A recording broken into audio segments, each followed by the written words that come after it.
Hi everyone, my name is Angela and this is I Am Consciousness. So in this video today, I am going to talk about how reality forms around you and the fact that actually you are reality. You are your reality. You are the operant power. You are the experience. You are everything that is in your reality. You are your reality. You are the experience as it's unfolding because it is your experience. It is all you. It's coming from you, and everything within you is outpictured in what you experience with your senses.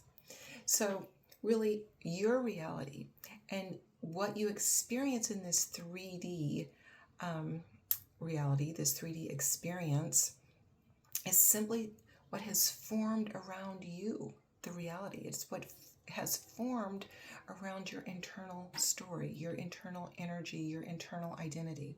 It is what has formed around that internal space. Okay?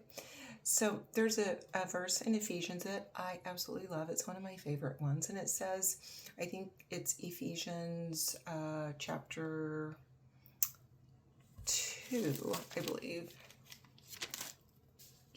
Ephesians chapter 2. Anyway, it says to give thanks to God, and that is you, right? Your highest self, your Christ consciousness, your I am self. Give thanks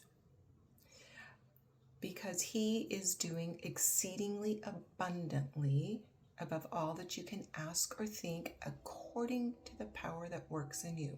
And again, that He is you. It's your highest self. It's your true self. It is your I am self. Doing exceedingly abundantly above all that you ask or think. And here's the big one, according to the power that works in you. It's all within you, right? You are the reality. It's all happening within you. And we are also told in Scripture to not be conformed to this world. So in other words, when you're looking at what is around you in this 3D experience, whether you're looking at your SP and it seems to be that they've moved on in a different direction, or whether you're looking at your bank account and it is much less than what you would like it to be, or if you are looking at the information your doctor has given you that says you have XYZ, this condition, whatever, right? We're not to be conformed to the world. So the things that we see outside, that we see with our senses, we don't conform to that. We don't agree with that. But we become transformed by the renewing of the mind. In other words, this, where the power is, right? When you are renewing this in your identity, in your story, in that affirmation of the experience that you want, or the affirmation about your identity, when you are renewing that, your reality transforms. It transforms in what you want it to be. It forms around you. You're the reality, and then the experience forms around that. It's all coming from within you. Your righteousness goes before you. That's in Isaiah. Your righteousness is your right thinking. So whenever you are locked in on that identity, you're the only one thinking in your reality. You're the only one making the decisions. You're the only one that's deciding outcomes. Whenever you're locked in to this identity and you have your internal story set, right? You know what it is. You know what you want. You know what you want to experience. That externally begins to form around you, right? It's coming from within, and it begins to form and create that experience that you're going to have. That is how your reality shows up for you in the 3D. And there's all sorts of scientific evidence around this.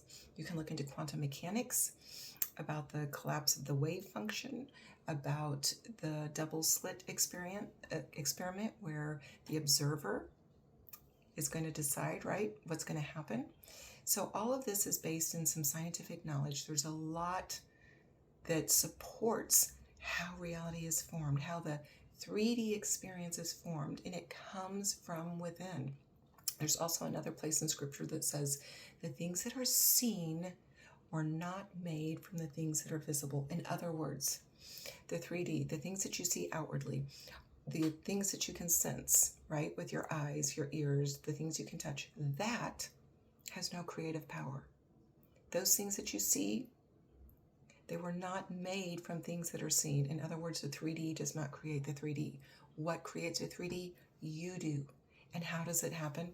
It forms around you, your identity. And you're the only thinker in your reality. You're the only one calling the shots. You are the only one making decisions. There is no person in your experience that can think thoughts against your desire, your affirmation, your own internal thinking, right? It cannot happen because this is your reality, your perception. You're the only one. Every single person and everything in your reality is responding to you. The reality that you see is just a mirror of you, your internal story. That's it. So there's nobody that is thinking something against you, against your desire, against the thing that you want to have happen. That cannot happen. And if you're seeing things in your 3D and you think it looks like somebody's thinking against you, thinking against your desire, not supporting your desire, that is still coming from you. It's just a reflection of you coming from a fear, a doubt, something like that, right? Where you don't truly understand your identity. But there's nothing, no person that is against you. There's no competition. There is no person that has a plan opposite of yours that can think into your reality. It's only you. And it's your thoughts, it's your identity that is creating the experience. You are the experience. You are the experience. And then what you see in the 3D is a reflection of that. And it forms around you. So you are reality. You are reality. You are creating the experience in the 3D based on your internal space, right? Your identity. So come back again and again and again to the knowledge that I am the only thinking one in my reality. I'm the only thinker. You are. You're the only one putting thoughts out there. That's it. It's just you. That is such a powerful thing to understand and know. Meditate on that. And whenever you think about your desire and you think about, I want this to happen with my SP. And why is this going to happen with my SP? Because I am the only one that is giving out the direction. I am the only one that is thinking. I am the only one that is deciding this. It's all me. There's nobody, there's nothing that's against me. It's all me. So I hope that really encourages you. All right. So continue growing in your identity as the I am, as the only operant power, as the only thinker, and you're going to see things come in quickly, so much faster when you're just trying to affirm. But when you're affirming now from the identity of being I am, I'm the only one, it's all me, it comes in so much quicker because it's the identity. So I hope this helped you guys. If you are liking any of my content, if you like my videos, please leave a comment. Like, share, subscribe to the channel. And if you're interested in some coaching, there is a link in the description box and you can email me and I would be happy to work with you. All right. Thank you for watching. Bye.